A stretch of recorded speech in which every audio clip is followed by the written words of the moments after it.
Esther chapter 5, and then chapter 7, 1 through 10. I've got a little time and a long lesson, but if you will pray, God will arrest the time. Esther, the 5th chapter, to begin reading at the 6th verse, and then Esther 7, 1 through 10. If you have it, say amen. Amen. Esther chapter 5, beginning to read at verse 6. I'm reading from the New International Version. As they were drinking wine, the king again asked Esther, "Now what is your petition? It will be given to you. And what is your request? Even up to half the kingdom, it will be granted." Esther replied, "My petition and my request is this. If the king regards me with favor, and if it pleases the king to grant my petition and fulfill my request, let the king and Haman," somebody say that crook, "come tomorrow to the banquet I will prepare for them. Then I will answer the king's petition." Verse 9, Haman went out that day happy, in high spirits. But when he saw Mordecai, somebody say the conscience, at the king's gate, and observed that he neither rose nor showed fear in his, Haman's, presence, he was filled with rage against Mordecai. Nevertheless, Haman, somebody say that crook, restrained himself and went home. Calling together his friends and Zeresh, his wife, Haman boasted to them about his vast wealth, his many sons, and all the ways the king had honored him, and how he had elevated him above the other nobles and officials. And that's not all, Haman said. Somebody say that crook. I'm the only person Queen Esther invited to accompany the king to the banquet she gave, and she has invited me along with the king tomorrow. But all this gives me no satisfaction as long as I see that Jew, Mordecai, somebody say the conscience, sitting at the king's gate. His wife Zeresh and all his friends said to him, I tell you what we're going to do. Have a gallows built 75 feet high and ask the king in the morning to have Mordecai hanged on it. Then go with the king to the dinner and be happy. This suggestion delighted Haman, and he had the gallows built. Verse 1 of chapter 7. So the king and Haman went to dine with Queen Esther. And as they were drinking wine on that second day, the king again asked Queen Esther, what is your petition? It will be given to you. What is your request? Even up to half of the kingdom, it will be granted. Then Queen Esther answered, if I found favor with you, O king, and if it pleases your majesty, grant me my life. This is my petition, and spare my people. This is my request. For I and my people have been sold for destruction and slaughter and annihilation. Touch your friend, say the truth comes out. If we had been merely sold as male and female slaves, I would have kept quiet, because no such distress would justify disturbing the king. King Xerxes asked Queen Esther, who is he? Where is the man who has dared to do such a thing? Esther said, the adversary and enemy is this vile Haman. Somebody say that crook. Then Haman was terrified before the king and the queen. The king got up in a rage, left his wine, and went out into the palace garden. Remember now, this is the banquet that Queen Esther has set up and invited Haman and the king and Mordecai.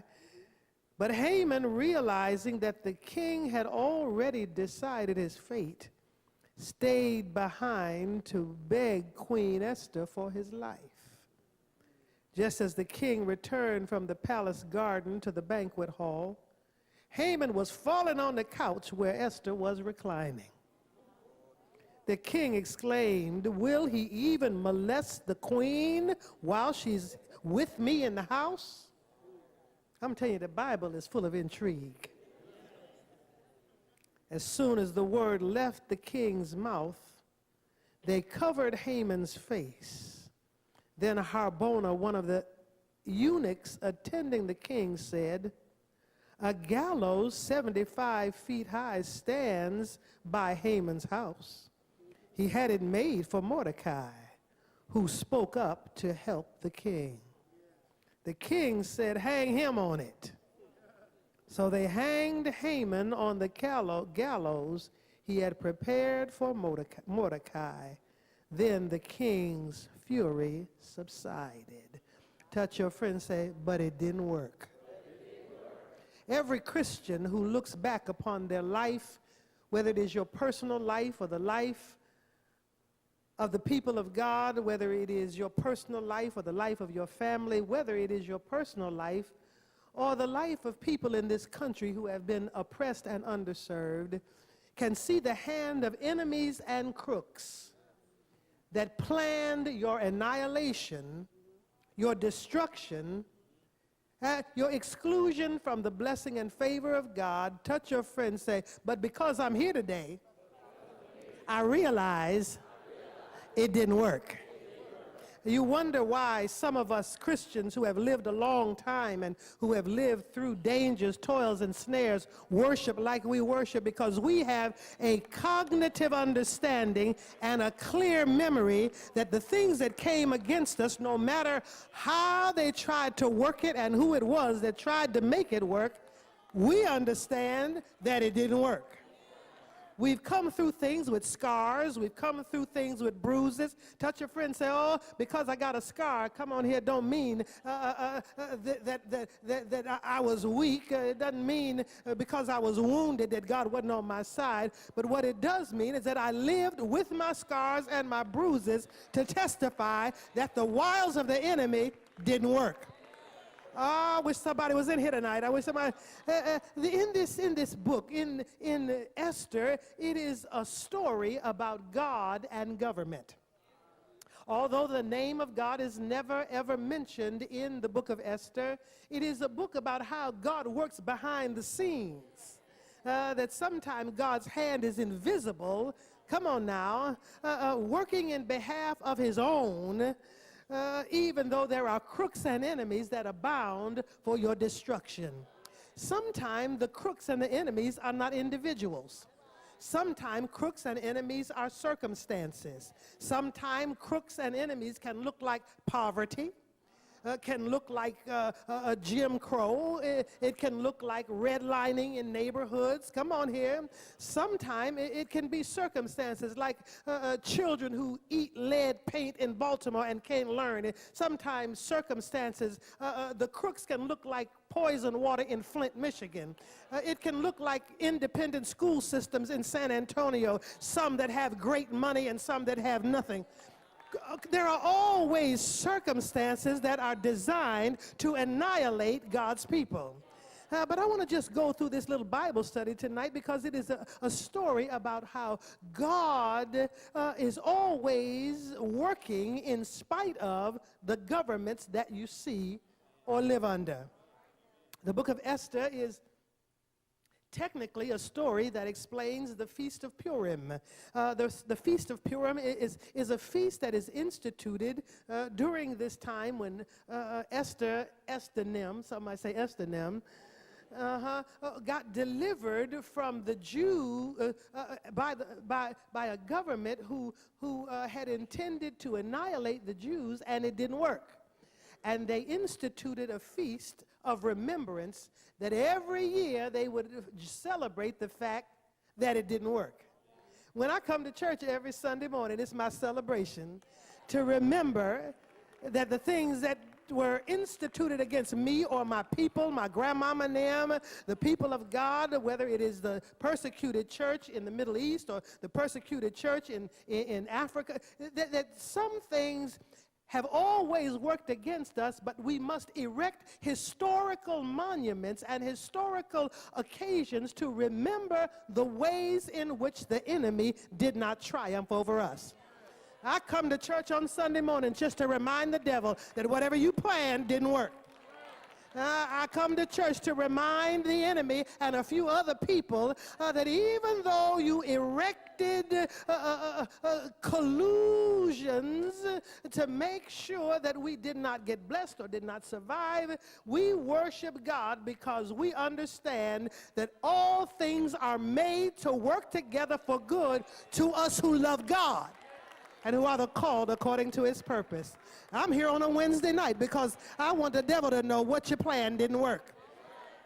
Sickness didn't kill me. Sorrow didn't make me shoot myself. People on the church pew who were betrayers and gossipers did not make me backslide and walk off from God. Because why? It didn't work. Let's look at the text tonight, because in every life, whether there is a personal lesson or a governmental lesson, there are always a cast of characters that are at work, come on here, in your life and in mine. I hope I have a slide tonight, but in the text tonight, there are characters. Touch a friend and say, characters. There's always a cast of characters, whether it is in the text, touch your friend, say, or in your house. Touch your friend, say, on your job. There's always a cast of characters around us that we must learn to wisely maneuver through and maneuver with. Don't let people get you off track. Don't let people make you think that God is not at work.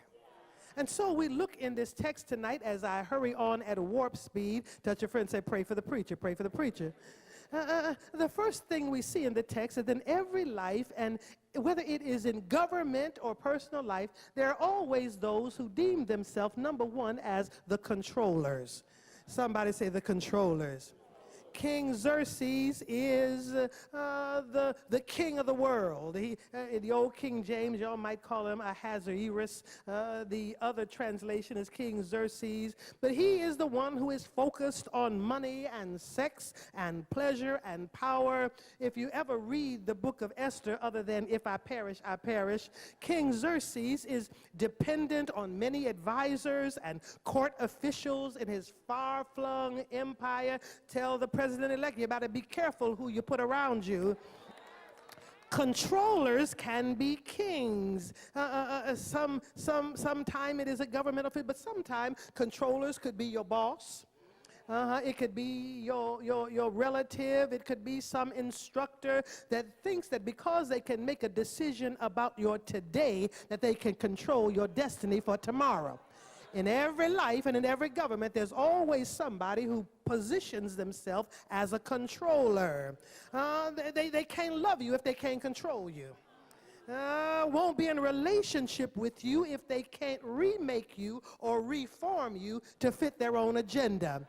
Everybody, whether it is your family, your job, or the government, has to be clear that some people are always in the position of trying to be your controller. Touch your friend, say, I love you, baby, but you can't run my life.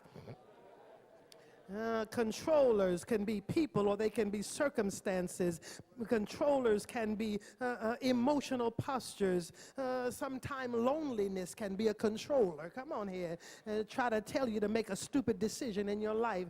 Controllers don't always have a suit of clothes on and they're 6'2" and wear good cologne. Sometimes controllers masquerade as circumstances. The second thing that we see in the text is somebody say, it didn't work, baby, it didn't work, it didn't work. There were controllers in your life that tried to change your outcomes, but thank God you survived because it didn't work. I'm in here by myself. I said a crack addiction tried to be a controller, but it didn't work. An abusive husband tried to be your controller, but my God, you got away because it didn't work. Yes, controllers always try to make you conform to their own agenda and don't have a concern for what God's agenda is for your life. The second person in the cast of characters in the book of Esther, when I get finished tonight, y'all gonna go home and read Esther. It's better than a Danielle Steele novel, I'm telling you. In every life, there is secondly always someone who is a catalyst. Somebody say a catalyst. If you look at verse 10 through 12 in chapter 1, Vashti, the queen, becomes a catalyst. She is the deposed queen. You remember, if you ever read the text, that the Parthian king has called for her to parade his fine wife before his drunken friends. If you remember, in this culture, the king has parties, and they last like for 10 days or 2 weeks. Y'all think y'all know how to party, young millennials. He has banquets with all of his friends and officials from all around the empire. And King Xerxes, he done had a few drinks. He been drinking for a while. His head is bad. Oh, Lord, have mercy. And he calls now for Vashti, his wife, to be paraded in front of people. She is a catalyst. What do you mean? Because there's always somebody who acts on one thing to influence a chain of events that lead to other things.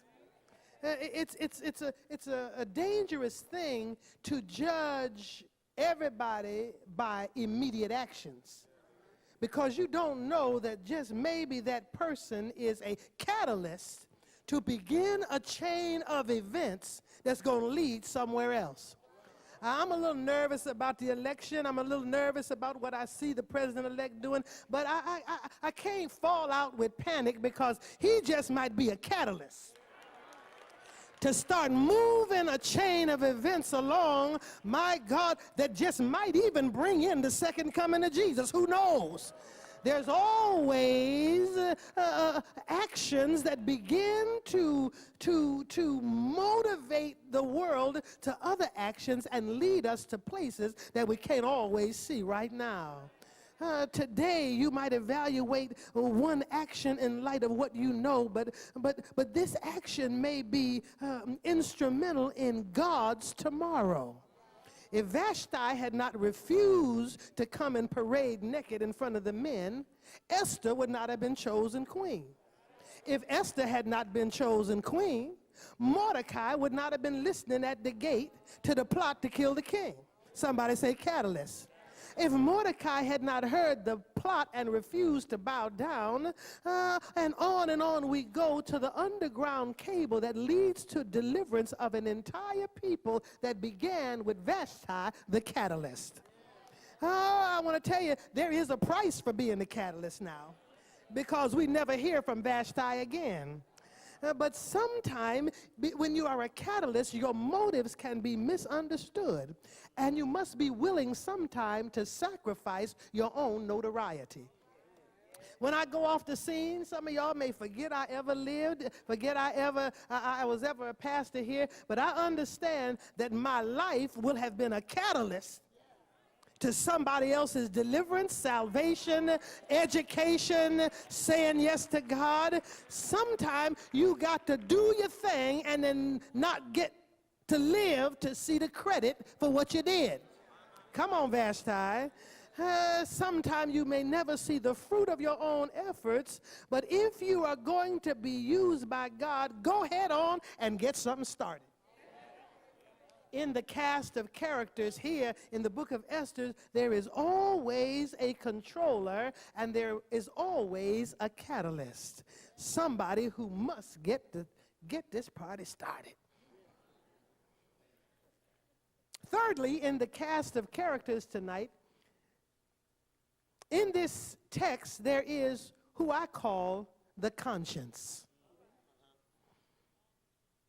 In every government, in every corrupt system, in every failing institution, in every dysfunctional family, on every job where things are not going well or going to your liking, somewhere in that environment, God will always have a person who will act as a conscience.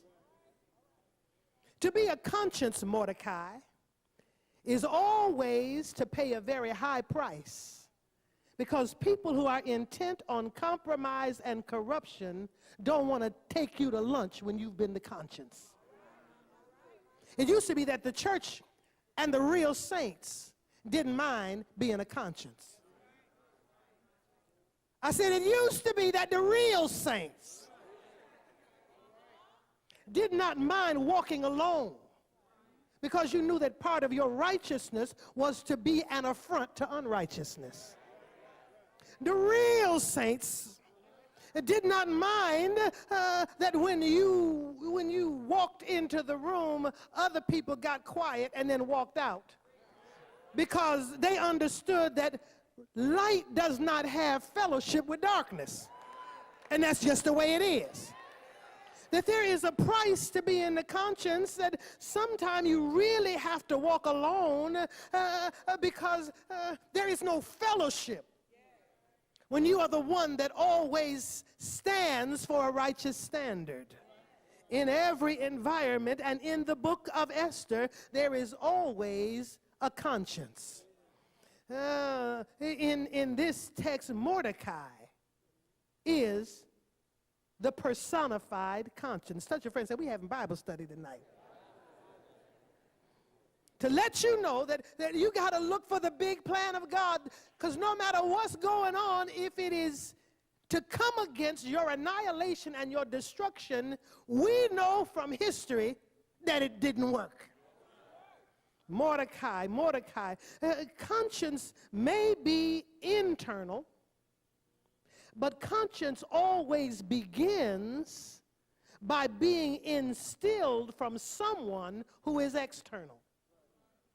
You didn't get that? A child does not automatically become born into the world and go to kindergarten with a conscience. There are parental figures, there are authorities. There must be a person in somebody's life that you don't want to disappoint. Somebody that matters to you, that holds moral authority in your life, that instills a conscience in you. Everybody won't be taught, everybody don't want to obey, but God has a way of creating both internal reality and sometimes external people to help you form a conscience. I don't want to stay on this too long, but it's a dangerous person to be with who is conscienceless. I don't care how charismatic they are. I don't care if they can preach the skin off of your head. I don't care if they can tickle your fancy and have the holy something running up and down your spine. After the benediction is over, and after the political convention is over, and after the job has, if that person does not have a conscience, you better run in the other direction. A person without a conscience is a dangerous person. I don't care how pretty she is. I don't care how fine he looks. If he has no ability for empathy, if she has no ability to put herself in your shoes and act with righteousness, you better run another direction. In psychological terminology, it's called sociopathy. A sociopath has no ability to feel what you feel, to care about your circumstances, to care about your outcomes. A sociopath has no conscience whatsoever, but they can smile and grin and politic and schmooze. Come on here. And then in the end try to destroy you. You better know how to get up out of there so that it don't work. Don't be so hungry for a relationship. Don't be so lonely till you let a sociopath crawl up in your bed. Don't be so needy until you allow people who are conscienceless to be your friend. The old people said, don't let the devil ride, because if you let him ride, he'll want to drive. Don't let the devil, come on here, ride. A conscienceless person is a danger. Mordecai, in the third of the cast of characters, is the moral authority in the face of evil. Don't get confused. Power does not derive from money. Power does not derive from economic status. Economic status has its power. But fundamental, long-lasting, indestructible power does not begin with how much money you have. It does not end with your portfolio or your oh my God, your holdings in 59 countries of the world. There is such a thing. Come on, talk to me, Mahatma Gandhi. Talk to me, Martin Luther King. Talk to me, Martin Luther, who nailed the 95 Theses on the door of the German Catholic Church. Sometime the conscience that roots itself in morality, even though it takes longer, it always outlasts the power that is built in economic systems. I'm teaching better than you saying amen. We need money to help people. We need money to meet needs. We need positions of power to be in conversation with power. But after it's all said and done, the Bible tells me that Jesus had nowhere to lay his head. The foxes had holes. And y'all remember that scripture? And the Son of Man had nowhere to lay his head. But there's never been a power so great as his moral authority to change men's lives. Mordecai is the conscience in this text. Mordecai does not have money nor power. He's a raggedy little Jewish man who's hanging outside the gate, walking up and down, come on here, throwing spitballs at the window, trying to tell Esther, hey, don't you forget where you came from. Who's knocking on the door of power saying, look at here, I might not be inside, but sometimes God uses outsiders to speak truth to power. Mordecai is the conscience in this dialogue. The anchor of power comes from being...